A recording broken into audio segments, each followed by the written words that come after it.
이럴 때일수록 따뜻하게 입으시고 건강 조심하셔야 해요. 제 소개를 드릴게요.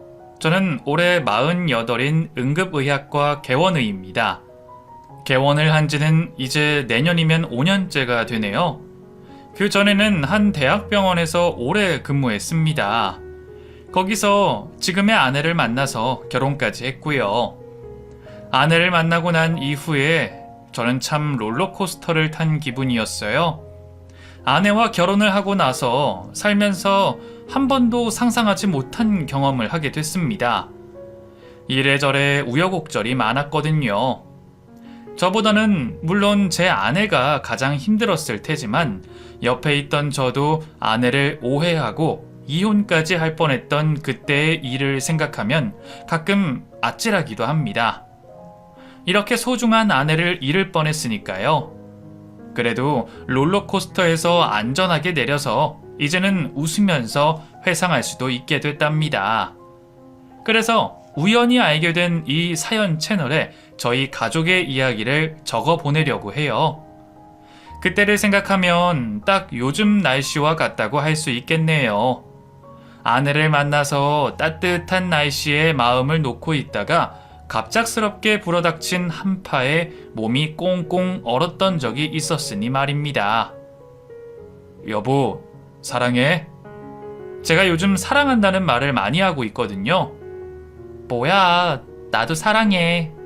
그러면 아내도 같이 웃으며 사랑한다고 해줍니다.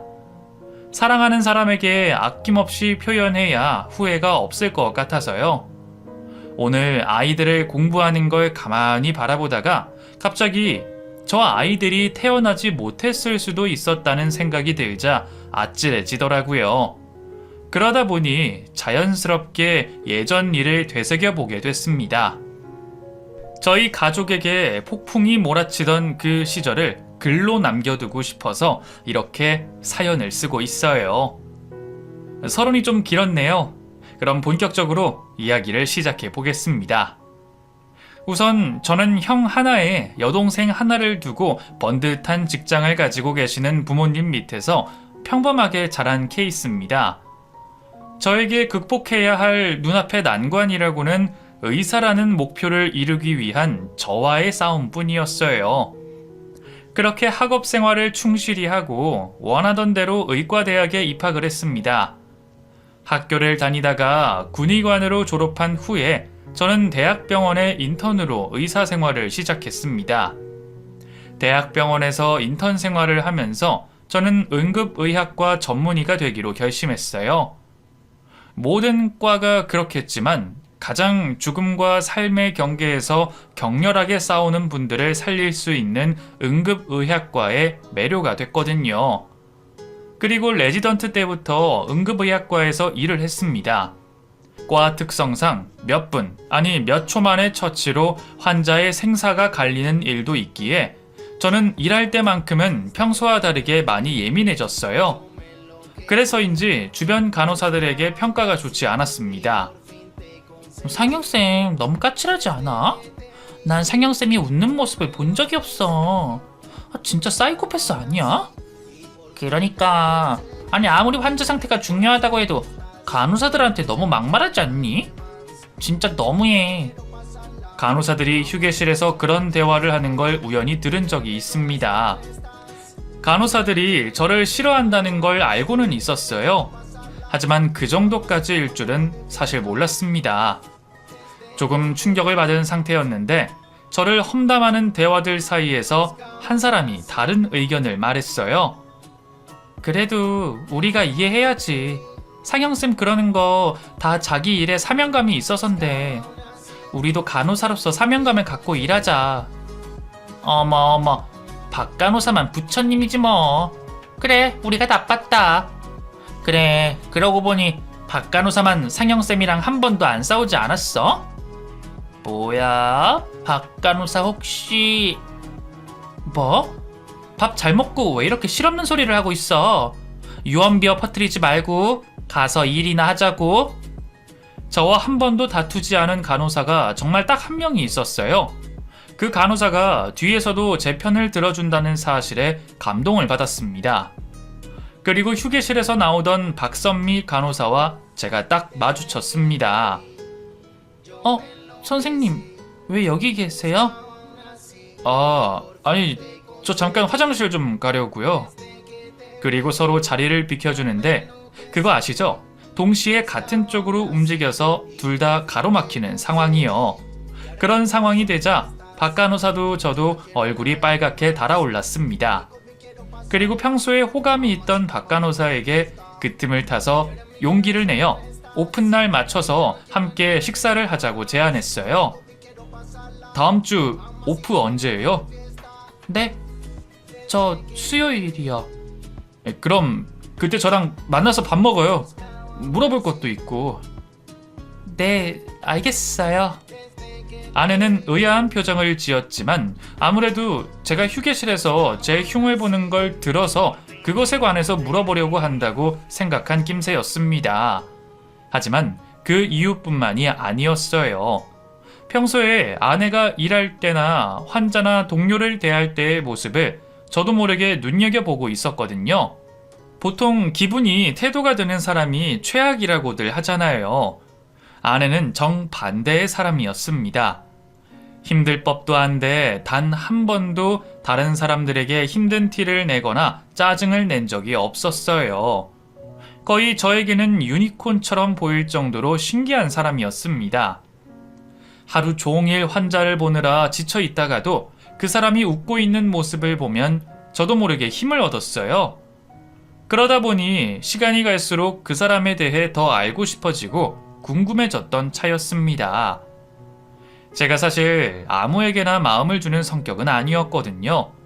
아무리 주변에서 조건 좋은 사람이라고 소개를 해줘도 제가 보기에 조금이라도 마음에 들지 않으면 그냥 딱 끊어버리는 바람에 저희 부모님도 저에 대한 걱정이 많으셨습니다. 상영아, 너 장가 안 갈 거야? 네 형은 조카까지 낳았는데 너 그러다가 눈 깜빡하면 40 넘어간다? 에이, 엄마.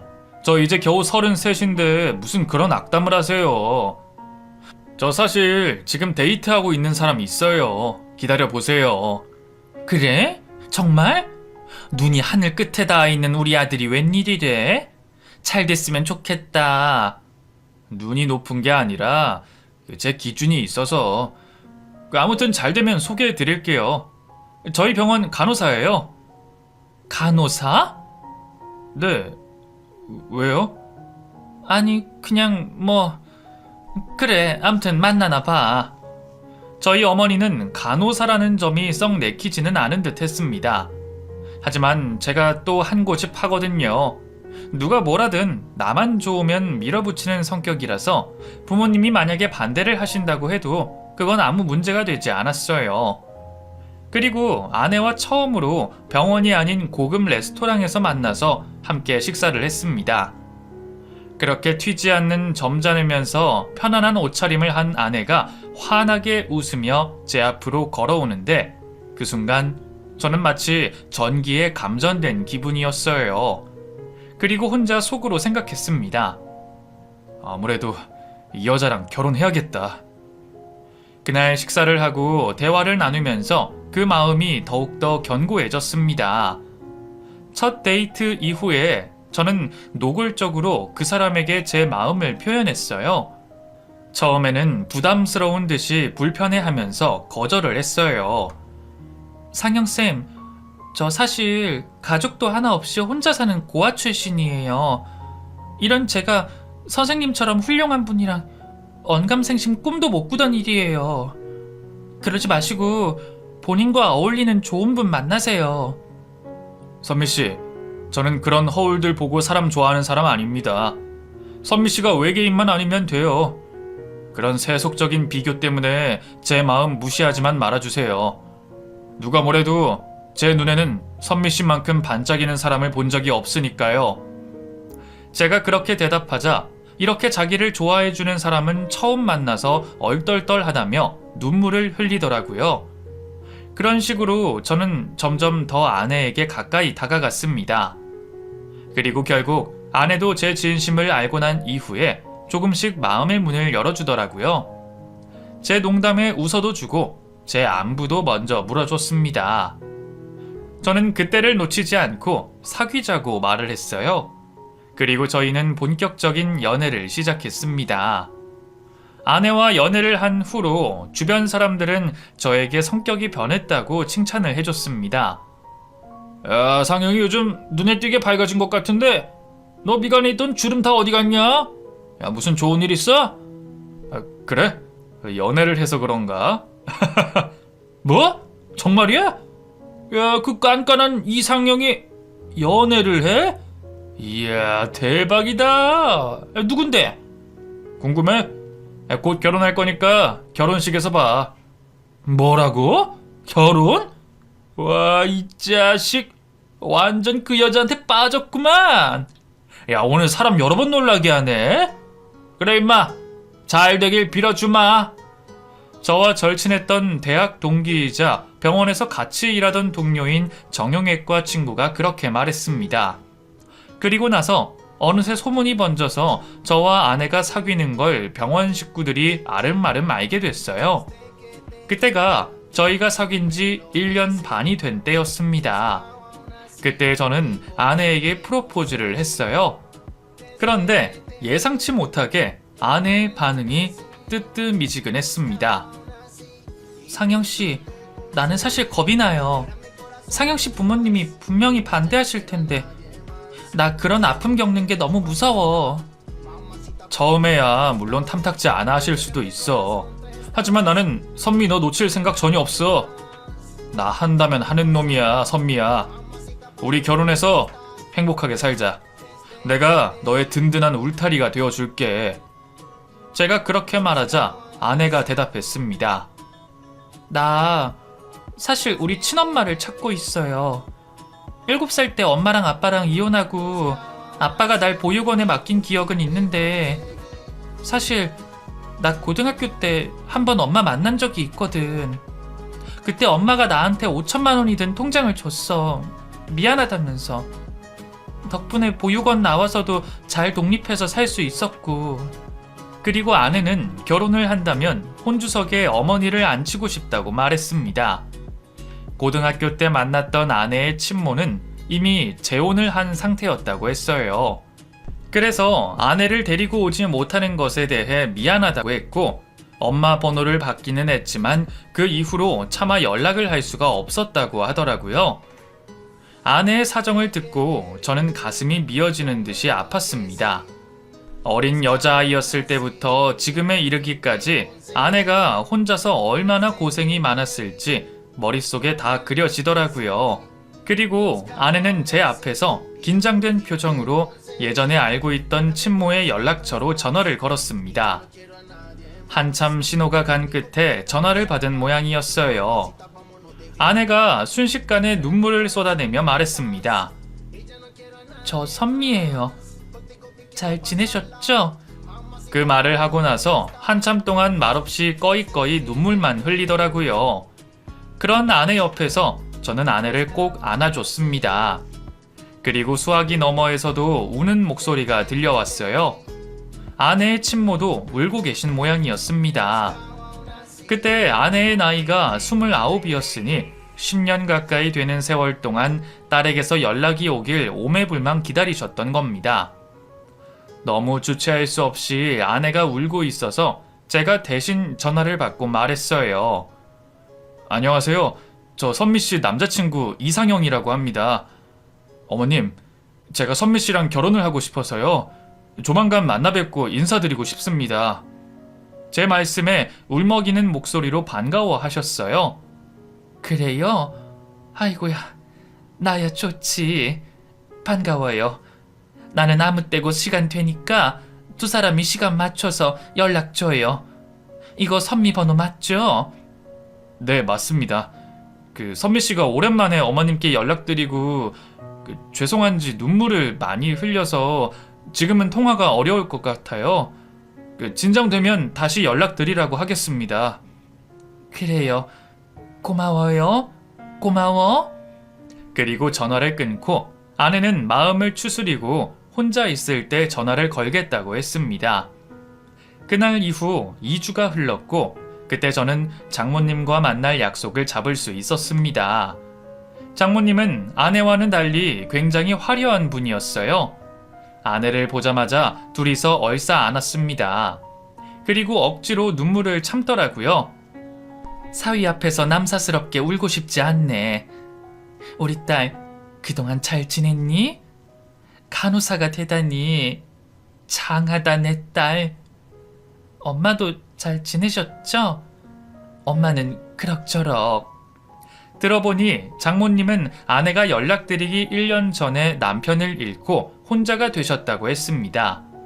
재혼한 남편분과 함께 사업을 했는데 사업체는 재혼해서 낳은 하나뿐인 아들에게 물려줬고 나머지 땅이나 건물들은 장모님이 소유하고 계시다고 했습니다. 들어보니 꽤 자산가인 것 같더라고요. 그리고 저희의 결혼 소식을 정말 반가워하셨습니다. 우리 딸 지금까지 엄마가 못해준 거 다 해줄게. 엄마, 우리 딸 연락 기다리고 있었어. 이제는 자주 만나자, 선미야. 이서방, 고마워요. 장모님이 제 손을 꼭 붙잡고 그렇게 말씀하셨습니다. 고맙긴요. 저야말로 선미씨 낳아주셔서 감사합니다, 장모님. 저희 둘이 그렇게 이야기를 나누니 아내도 울음을 멈추고 환하게 웃더라고요. 그 모습이 너무 보기 좋아서 결혼하면 항상 이렇게 웃게 해주고 싶다는 생각이 들었습니다. 그리고 장모님은 아내의 얼굴을 한참 동안 바라보며 알 수 없는 말씀을 하셨어요. 우리 선미랑 똑같이 생긴 애가 어딘가에 있을 텐데. 엄마, 그게 무슨 말이야? 아니야. 나중에 이야기해줄게. 그때는 그런 이야기를 귀담아 듣지 않았습니다. 그리고 저희 부모님의 반대가 조금 있기는 했지만 제가 워낙에 고집이 센 걸 부모님도 알고 계셔서 금방 포기하시더라고요. 상영아, 꼭 걔랑 결혼까지 해야겠니? 네, 엄마 아빠. 저 황소 고집인 거 아시죠? 그 여자 말고는 다른 여자랑 결혼할 생각 없어요. 그 여자랑 잘 살 자신 있고요. 반대하셔도 소용없어요. 아휴, 그래. 누가 널 말리겠니? 그럼 시간 끌지 말고 상견례 진행하자. 그렇게 장모님이 동반한 상견례 자리를 진행했습니다. 알게 모르게 주눅이 들어있던 아내가 알게 모르게 당당해졌더라고요. 얼마나 좋겠어요. 친엄마가 생겼으니까요. 아무튼 그 후로 무난히 결혼을 할 수 있게 됐습니다. 결혼 당시 제 나이가 35이었습니다. 저는 하루라도 빨리 아이를 갖고 싶었습니다. 연애 때도 아내와 아이에 관해 이야기를 많이 나눴어요. 선미야, 우리 결혼하면 바로 아이 갖자. 괜찮지? 나도 상영씨 닮은 아이 낳고 싶어. 나 결혼했다고 일 그만두고 그러지는 않을 거야. 바로는 좀 그렇고 반년 뒤 어때? 반년? 좋아. 벌써부터 우리 아이 만날 생각에 기대된다.